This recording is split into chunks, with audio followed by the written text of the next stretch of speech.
It's time to cook with Susan Beck. I'm here today with a lot of ingredients to make banana nut muffins. This recipe goes out to my 7th graders who had a few requests, and muffins was one of them. I have two favorite muffin recipes. One's banana nut, one is blueberry. So today you get to hear how to make my banana nut muffin. So let's start with looking at what we have on the table. We have flour, brown sugar, salt, baking soda, vanilla, nuts of your choice. I'm using walnuts today. Pecans is another favorite of mine. Vanilla, 2 eggs, and a couple yucky looking bananas, as well as 2 that are on their way to looking pretty rotten. So this is a little trick. You can save your bananas when they start to go bad by throwing them into the freezer and using them for banana bread. We've got our mixer, both our whipping attachment and our regular attachment, a nut chopper, and our muffin tins with paper. All right, so before we start mixing up all of these ingredients, let's turn the oven to 375 degrees. If I set my oven to its proper temperature before I start baking, I'm almost guaranteed that it'll be preheated and ready to go when my muffins are in the muffin tin. We're going to start by putting our dry ingredients into a bowl so we can mix them well together and be sure that our salt and baking soda are incorporated together. So I am going to put my flour into my 1 cup measuring cup. The proper way to measure flour is to lightly run your knife across the flour and put it into the bowl. So we will repeat that with our 2nd cup.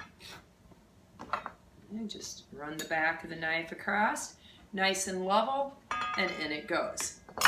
Next, for dry ingredients, we have a 1/2 teaspoon of salt, and I've already measured out 1½ teaspoons of baking soda. I'm going to stir those so that salt and baking soda are all mixed together. You can sift if you like. I find that I only sift usually if I'm using baking powder, because baking powder has a bit of an aluminum taste to it that my son especially does not enjoy at all. All right, so let's set the flour and the salt off to the side and move on to our next task, which is to put our ingredients into our mixer. We are going to use the whipping attachment for this. So let's place that on here. And we are going to be putting into there 2 of the bananas. I'll put these 2 that are still sort of okay into my mixer.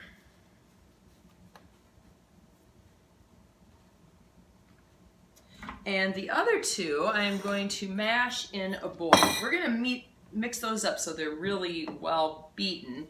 And these 2 that I have had in the fridge for probably a month, I'm going to just mash with the fork. We want some of the banana to have big chunks, some of them to be well beat up. So I just need to get rid of all that peeling, and actually you'll find these work better than fresh bananas. Fresh bananas just don't beat up well.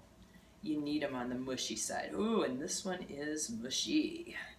All right, in it goes. I think I've got a little bit of peel back here. I'd better be sure I remove. Maybe a little bit from the ends. Okay, so just using a fork, we're simply going to mash those bananas and get them into a beat up state. These are my bananas that are not going to be whisked real hard by my electric mixer. All right. Because these are just such old bananas, they really do make quite a nice banana mash. All right, moving on to the 2 bananas that we already put into our mixer with our whisk attachment into that container, that mixing bowl. We're also going to put in 1/2 cup of brown sugar. Now, brown sugar should be firmly packed into the 1/2 cup until it is completely full. That's the proper way to measure brown sugar. Firmly packed. So in that goes, and we're going to raise up our mixing bowl. This is an important state of the recipe. You need to beat this like you mean it, like for 3 minutes even, to get that egg completely broken up and the brown sugar beat into it. So we're going to do 3 minutes on a fairly high speed. I probably got it at about 4 there. Yes, I do. I need to get that that banana to break up and mix in with the brown sugar.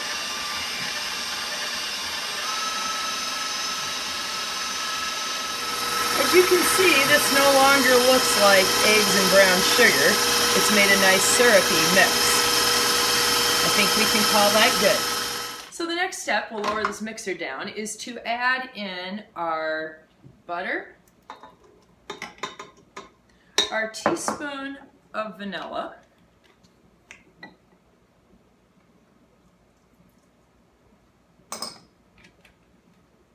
and our 2 eggs. I'm just going to break those eggs right into this butter bowl. I just want to make sure that I don't have any shell going into my mixer. So there's 1 egg. I'm going to start beating that one as I crack my other egg. So this also should be mixed well at this stage of the recipe. I'm going to turn it up a little more because my egg yolk is not breaking. These are some good farm fresh eggs and they have a nice sturdy yolk. I'm also going to make sure I have all of my butter in there. Now I melted this butter. When you're baking, it's very important to pay attention to what your recipe calls for. Does it ask for softened margarine or butter, or does it ask for melted? This recipe called for 1½ sticks or 3/4 cup of melted butter that you melted and you let cool a little bit. They don't want the eggs and the warm butter, I think, to kind of cook together.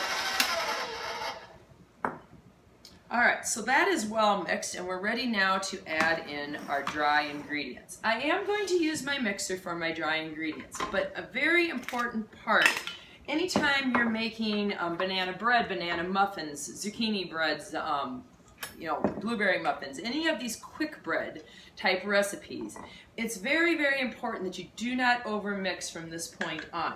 Everything else leading up to this point was well mixed, but now we just want to mix until these are incorporated, the liquidy stuff and this dry. I'm going to switch attachments here and put on my flat beater.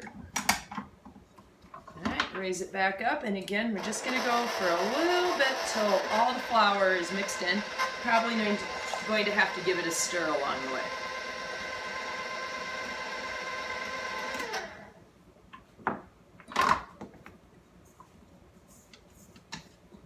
Some of that flour down in.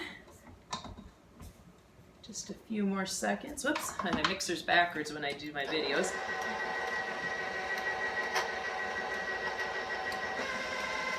Alright, I'm going to say that is good enough. And we're going to do the rest of the mixing by hand. So clean off the batter.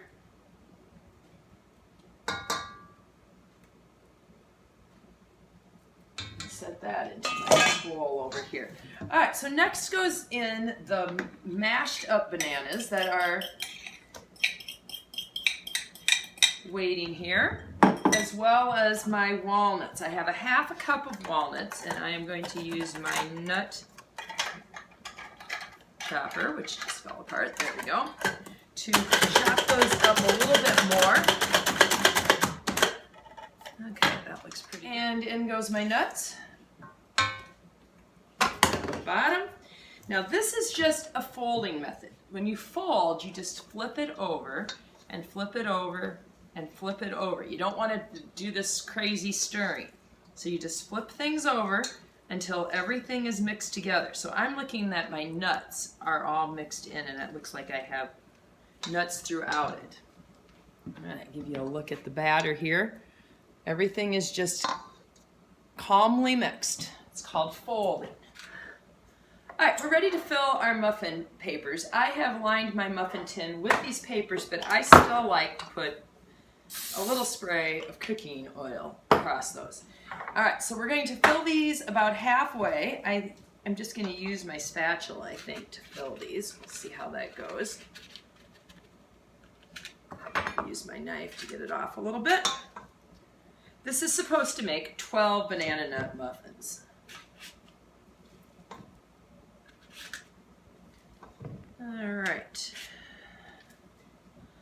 Finish filling these. I can see in this some chunks of banana, and I can see lots of walnuts. And I think I'm going to be able to make a few more than 12 muffins here. So I'm going to get another muffin tin out and be right back. All right, as you can see, I was able to get 16 banana nut muffins out of this batch today. These are going to go into the oven for 18 to 20 minutes. The best way to test a baked product like this for doneness is to use a toothpick. When I insert this into the middle of the muffin, it should come out without any batter left on the toothpick. It should come out clean. So I will test it at maybe even 16, 17 minutes, definitely at 18 minutes, and continue adding another minute to the baking until my toothpick comes out clean. So into the oven these go, and we'll have a look at them when they're done baking. I just took my banana nut muffins out of the oven, so I'm going to show you how to test with the toothpick. So if I stick my toothpick into the center of this muffin, it comes out nice and clean without any batter still stuck to it. All right, so these are ready to eat. Again, they should be nice and moist inside. I've still got a lot of steam rising out of those. Delicious. These will be a great treat for breakfast in the morning. Nice and golden tops with a good amount of moisture and a nice texture inside. I'm going to do that again because I am not doing good measuring techniques, and I don't even remember if it was 2 cups of flour. Oh my goodness. Let's see. I think I forgot what I needed to do. I think I wanted my sugar in there with those. Yes, I do. This is not working because my half cup measuring cup is...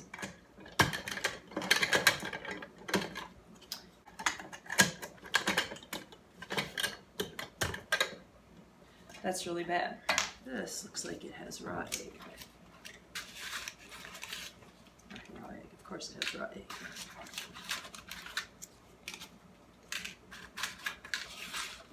It's going to be well greased because I'm going to grease it a third time. Using the paper liners, I really recommend a quick spray.